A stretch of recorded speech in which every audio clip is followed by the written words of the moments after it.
I've been wanting to make this video a little bit earlier, but I just can't contain myself and I just had to do it now. The Yakuza's Guide to Babysitting is a fantastic anime. Watching this anime is like reading the 100 Girlfriends Who Really Love You, because once you do watch an episode from this, your whole week is saved. Anything bad that will happen to you will be nullified, to nullify your sadness.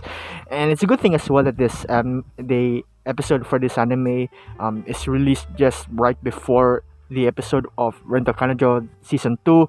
If you ever do watch that, God bless. And if you do, please watch this anime beforehand, because it will really act as a lifesaver. It will be like the airbag to you. The series is wholesomely adorable and well balanced with the actiony violence, so to speak, of the Yakuza side of it.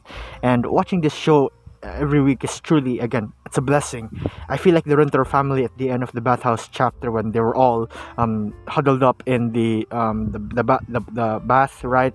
And it feels so good, feels so relaxing that they were literally sent to heaven. That is how I feel every time I watch an episode of this anime. It's just that good. It's truly a paradise. Now let's get into the plot of this story. Now the series rather, is about a young Yakuza member named Toru Kirishima, and he's known as this demon of the Yakuza group, someone who is very ruthless and notorious for being this really scary guy, really ruthless guy, yeah, so to speak. And then one day his boss called him over and requested that he will be the babysitter, the guardian, the caregiver of his daughter, the boss's daughter, and this girl is Yaika. Now, together, this wholesome child and demon Yakuza pair of characters just go on with their everyday lives, the classic good old slice of life stuff. But I want to share with you as to why this show appeals to me so much, why the series appeals to me so much. And firstly, it has something to do with the balance that I've talked about, right? As a story involving the Yakuza, there are indeed some pretty violent situations and the like, and some of which are mild in the beat up department, not too gross or gruesome, and some of which are really violent.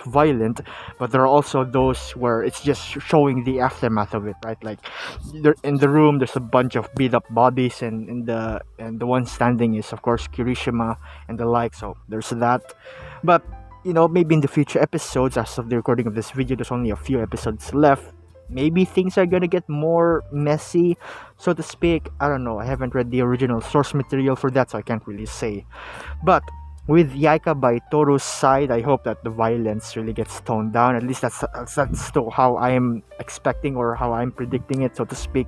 Again, I don't know. I haven't read the original source material of it, but let's just leave it at that. I'm gonna enjoy it regardless. The second half of why I enjoy this so much is none other than Yaika's character, or Yaika in general.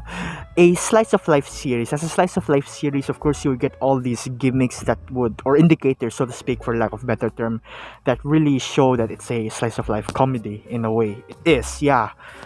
Things like a shift in a more cutesy art style, like the chibi forms, their eyes, the tone of their voices, and the pop-ups like flowers and words and the like, all there.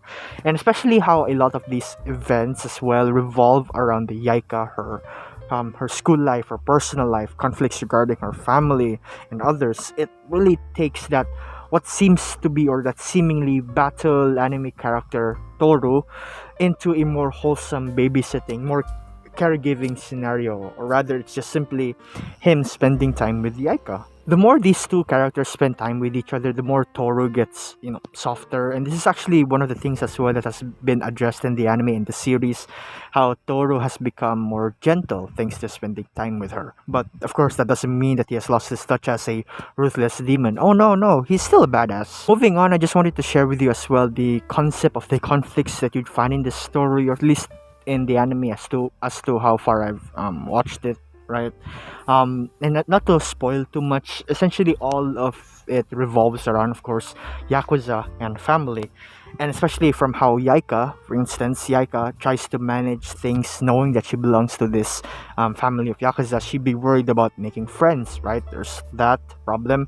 And then, of course, family matters also come into play, like the whole relationship between Yaika and her parents. In one of the episodes, there is a scene which I really like, and it's about a former Yakuza member, a former group member, and how he made really big decisions in order to prioritize the people he loves the most, his wife and kid.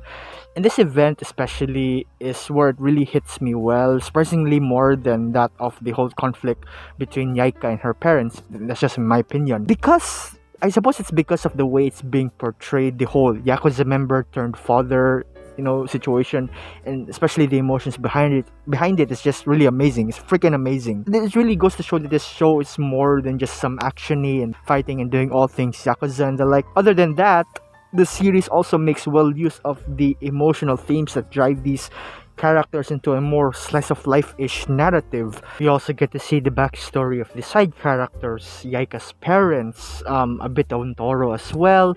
But so far in the anime, it doesn't really delve too deep into that yet. Um, we know that Toro has friends. We also know that he's still as ruthless as ever as back when he was in high school, was it? And that there's still something going on with him and other of the Yakuza characters that we have yet to see, that I have yet to see in this anime. It's a slice of life anime with a cute girl and a badass Yakuza. What more could you want? The animation is phenomenal. The voice acting, especially on Yaika's character, is insanely adorable. And the overall vibe that you get from watching the series is just fun times. It's a good show to watch, a good show to enjoy, and I really love it. And with that being said, take care, family.